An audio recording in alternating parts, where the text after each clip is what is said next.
Ame a arte em você, não você na arte. Quem disse isso foi Konstantin Stanislavski. E, oi gente, bom dia, boa noite no caso, né, pra mim. Agora são 2h29 da manhã do dia 18/6. E, bom gente, eu vou fazer um videozinho aqui pra vocês, de novo. Mas hoje eu tô querendo falar sobre os meus conhecimentos, jogar meus conhecimentos em cima de vocês. Porque eu tenho muita coisa acumulada aqui. E eu preciso falar um pouco da vida também, né? Não da vida, mas das coisas que eu quero falar. E às vezes eu solto uma coisa ou outra nos outros vídeos de teatro e eu quero soltar tudo. Tudo que eu sei pra vocês ficarem sabendo e meio que a gente ficar na mesma página. Sei lá. Deu vontade de falar tudo. A história da pedagogia do teatro pra vocês.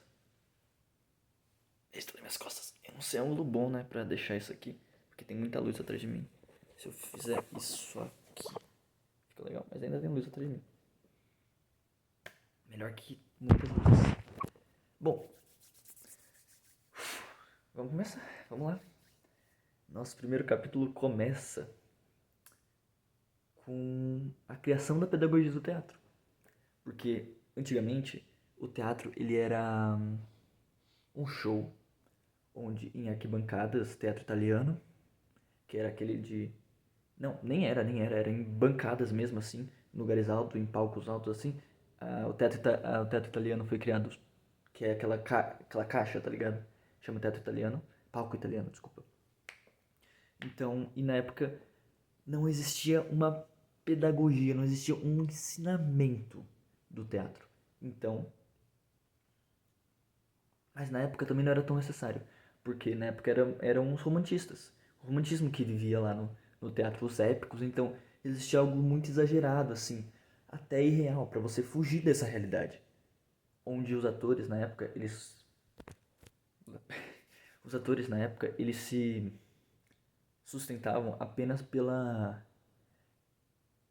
aquela inspiração artística, aquele pico de energia que você sente, sabe? É, eles se sustentavam só por isso. E eram bons, sim.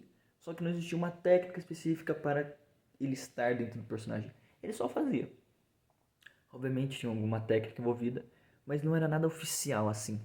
Antigamente os ensinamentos eram, eram de boca a boca, onde existia um ator que fazia um papel muito bem e ele tinha seguidores, discípulos. Então, um ator muito foda tinha três caras que andavam com ele e iam anotando as coisas dele. Então, esses caras meio que reproduziam isso e iam caminhando e caminhando. Até que aí tudo bem, aí estamos no épico, no romantismo, no clássico. Então, não existia aquela necessidade do realismo. Opa, entramos no realismo.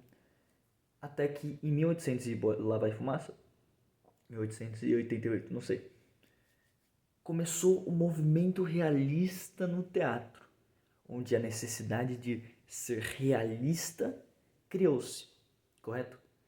Então, um humano, uma galera na verdade, olhou para aquilo e falou: hora da pedagogia. Bum, bum, bum, bum, bum. Vamos arranjar uma forma de atuar assim, verdadeiramente com dor e emoção. E, vamos lá. Assim chegamos no papaizinho Stanislavski. Constantin tava lá de boa, até que ele olhou assim: porra, vamos fazer esse bagulho? Vamos fazer? Ele se juntou com um monte de caras russos que eu não vou saber o nome. O Stanislavski é russo, né? Ele tava lá na Rússia de boa, falou: pô, gente, vamos fazer aqui, né? Pu, pu, pu.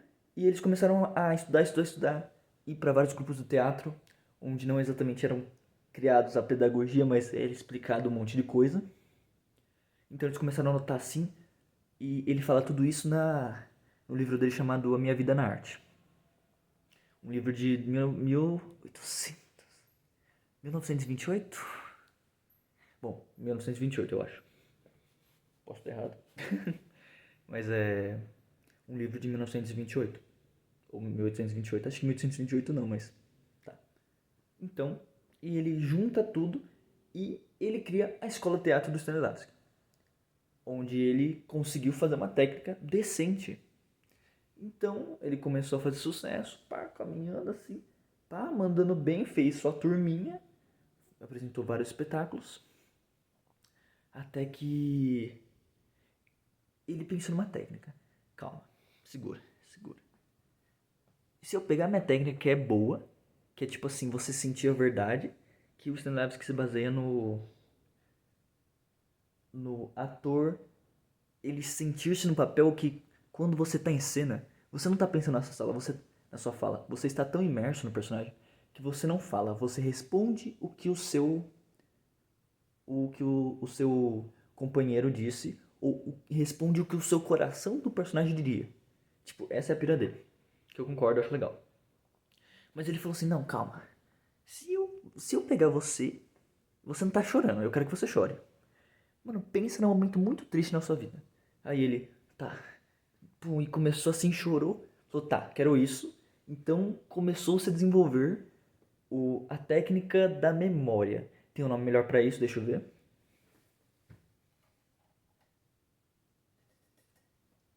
Pronto, técnica da memória afetiva.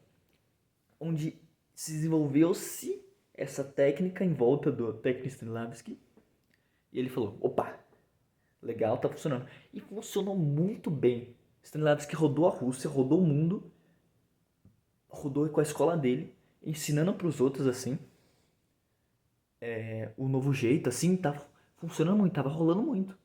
Até que um dia chegou um vilão da história, na minha opinião. Ah, antes de chegar o vilão da história, Stanislavski estava lá, pô, bombando, não sei o que. Aí um dos grandes pupilos dele chegou e falou assim, pô, mano, nós é parça, né? Pô, um dos atores, né? Nós é parça e tal, né? Mano, meu sobrinho quer entrar, mano. Quer entrar aqui na escola. Aí o Stanley ficou assim, pô, é nóis. Quem é o seu sobrinho? Fucking Michael Chekhov, cara. Michael Chekhov. Calma aí. É Stanislavski, representação do Stanislavski é o livro dele. Aí a representação do Michael Chekhov é isso aqui. Fucking Michael Chekhov. Aí, Michael Chekhov entrou na banda e tá bom. Aí chegou o vilão da história, Estados Unidos. Que queria o quê? Eu quero filmes pra popularizar eu no mundo, né? Eu preciso de quê? De atores bons. Stanislavski, venha cá, dar uma sua palhinha. Venha cá. Aí, Stanislavski falou, haha, claro, amigo. E foi. Mas antes dele ir, verdade, você tá esquecendo, Chekhov tava um bom tempo com ele e Chekhov era, tipo, um dos melhores atores dele, tá ligado? Tipo, era o favorito dele, era o fodão. Chekhov era fodão.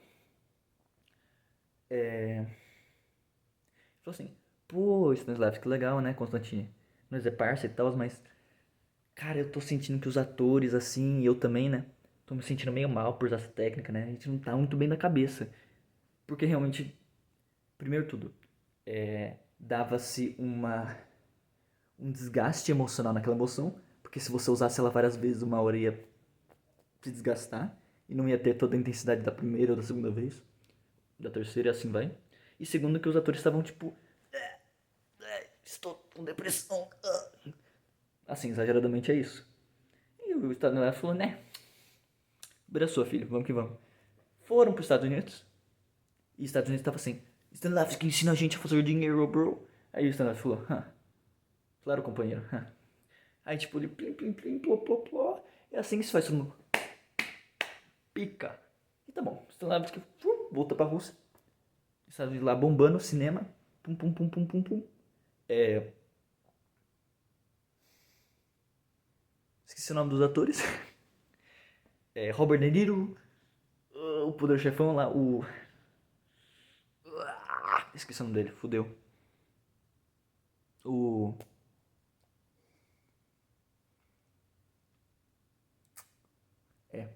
Vamos ficar em silêncio. Esqueci o nome dele. Mas o fodão do Poder Chefão, o pai, é Vitor Corleone? Acho que é Vitor Corleone. Não, Michael, né? Tá. O Vitor Corleone. O ator que faz o Vitor Corleone usava o método. O método. Vamos chegar no método, tá? Aí beleza, tava lá bombando, ele lá de boa. Tô aqui fazendo meu teatro e falei, porra, Michael, verdade, você tava certo. Tá dando probleminha mental nos outros. Vamos criar uma técnica nova e vamos tirar isso da técnica. Joia. Tiraram isso da técnica, reformularam, falou, pô, tá maneiro. Bom, Michael, é o seguinte, escrevi meus livros, eu vou morrer, tá bom? Falou. Aí, Stanislavski que morreu. Joia, tudo certo. E Michael falou, pô, vou continuar o legado do meu mestre. E começou, melhorou e criou a própria técnica. A técnica Michael Chekhov. Criativo. Aí, beleza, ele tava lá de boa. Aí começou um tipo de regime na Rússia. Eu não vou ter tanta propriedade pra falar sobre isso, porque eu não tenho certeza. Mas onde só, se eu não me engano, só podia ter obras culturais sobre a Rússia, o governo, ou licenciados por eles, e um desses dois. E o Chekhov não falou, foda-se, eu vou continuar aqui fazendo Hamlet e Polimiadas, esqueci o nome do teatro, esqueci o nome da peça. E começou e teve que ser exilado. Teve motivos também que ele era meio esotérico e a pessoa da Rússia não gostava, mas dá no mesmo. Aí ele teve que ser exilado em 1929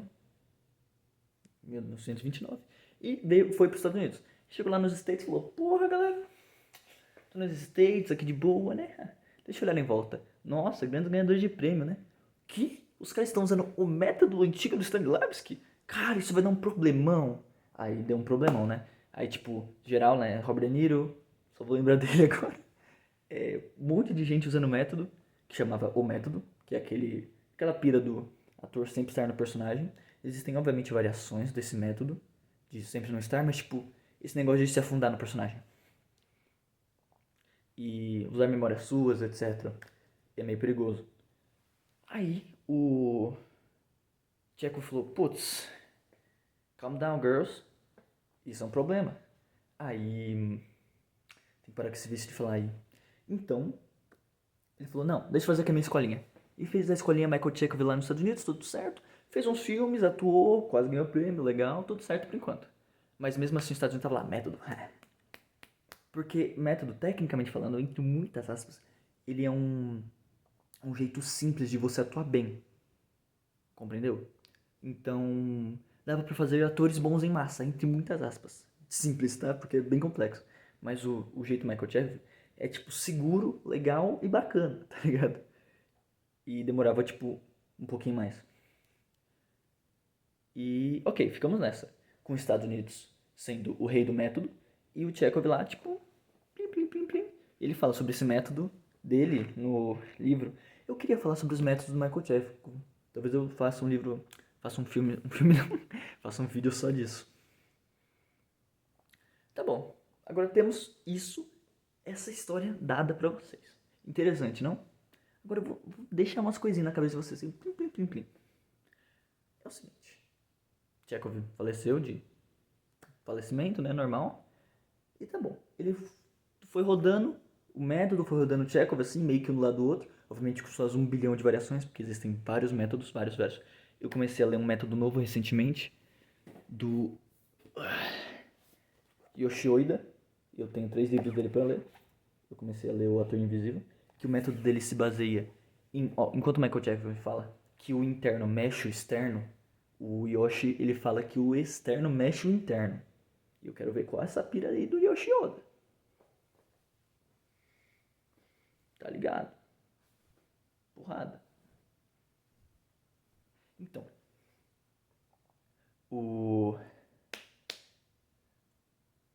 Aí beleza. Agora eu vou contar uma coisa aqui pra vocês. Vamos falar de Heath Ledger? Vamos falar desse acontecimento merda que aconteceu?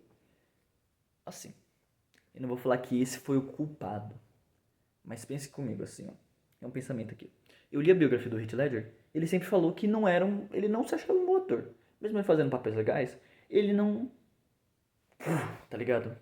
Não metia o pé pelas mãos e conseguia fazer algo incrível. Ele mandava bem nos papéis que foram sugeridos pra ele. Que na época ele era o cara da novela australiana e o cara da novela americana e do filme de romance. Aí o papel mais complexo dele, que ele falou, ok, isso aqui é algo perigoso.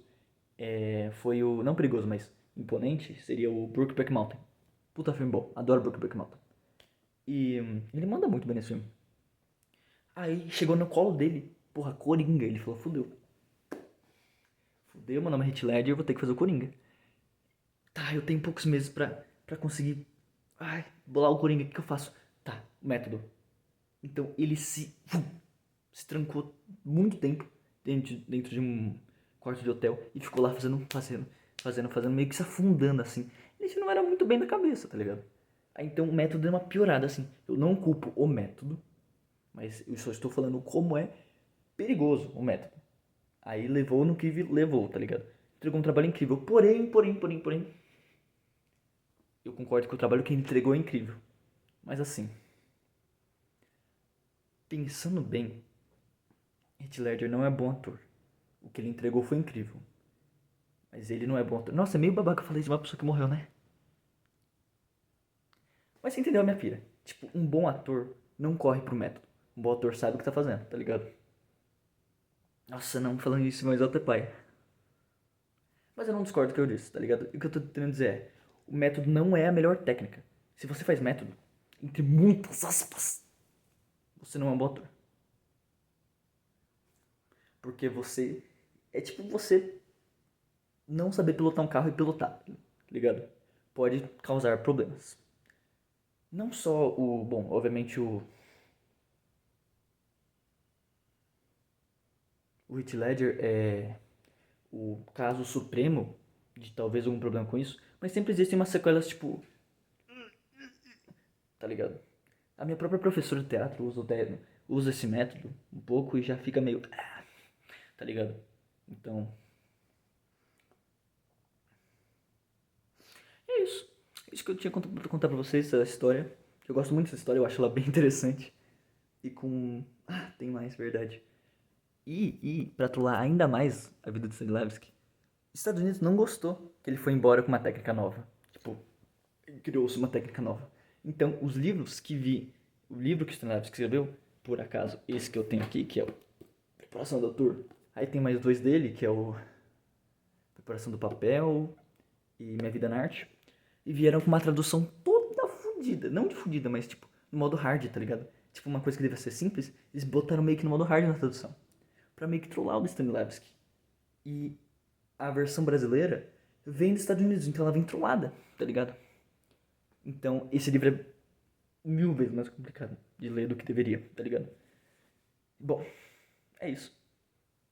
Essa é toda a informação de histórias. Obviamente deve ter alguma coisa errada no linha do tempo, coisa parecida. Mas em base a isso. E eu gosto muito dessa história. Eu acho ela bem interessante. Meu cachorro apareceu. Nem dá tchau pra nós aí, Bi. Ei, Bi. Não me ignora. Não gosto dela mesmo. Falou, gente. Essa é... Não sei como finalizar isso bem. Ficamos pensando.